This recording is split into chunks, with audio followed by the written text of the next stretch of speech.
আব্বা তো মারা গেছে 1 বছর হলো। তা জমি লেহা থেকে গেছিল 5 লাখ টাকা বেচছি। তা বিদাত দিয়ে বেঁচে তা তুমি কি কও? বিদেশ তো খুব কষ্ট, তুমি একটা মেজলার পাঠাও। বুদ্ধি তো ঠিকই দিছো। আশা করতে যায় রে টাকা পয়সা কামাই রে পাঠাই জায়গা ভাই সঙ্গে নামে করে নি। মেজলার তুই বিদেশ পাঠাবে চাইতেছি। তাও যাবো কিনা বললে দেখি আগে।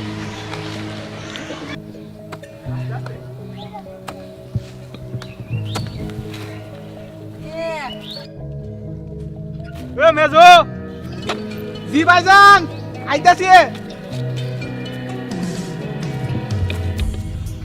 আব্বা তো মারা গেছে 1 বছর হলো। তোর তো বিদেশ পাঠাবে যেতে তা তুই কি কস? ভাইজান বিদেশ তো যামুই, তা বিয়ে সাথে তো অনেক কিছুই করি নাই। বিদেশ দেওয়া তো ব্যাগ খালি প্যাকেটটা চলে আইছে। কোনো সমস্যা নাই, ওখানে আমার লোকজন আছে, ভাই বাদার আছে। তাহলে যামু। যা তুই যা টাকা পয়সা কামা, তোর নামে সব জায়গা জমি বাড়ি গাড়ি করমু, সমস্যা নাই। আচ্ছা আপনি তাহলে পাসপোর্ট টাসপোর্ট করেন, যাই যা ঘুরে আইছি 2-1 আচ্ছা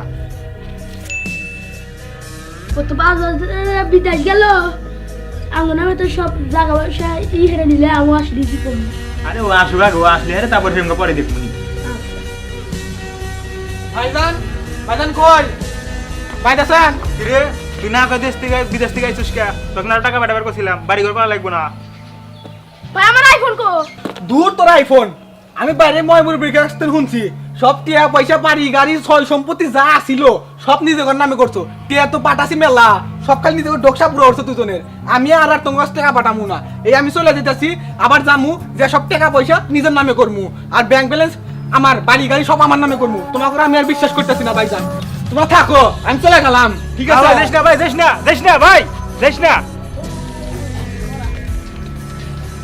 তো আমরা সমাজে প্রায় এরকম ঘটনা দেখি যে অনেক প্রবাসী বিদেশে যায়, বিদেশে যে অর্থ উপার্জন করে এত কষ্ট করে সেটা ফ্যামিলির কাছে পাঠায়, কিন্তু ফ্যামিলি সেটা সঠিকভাবে তাকে বুঝিয়ে না দিয়ে পরিবারের অনেকে এই টাকাগুলো আত্মসাৎ করে ফেলে। তো এরকমটা আমরা না করি এবং আমরা তার কষ্টের টাকা আমরা তাকে বুঝিয়ে দেই। আল্লাহ হাফেজ।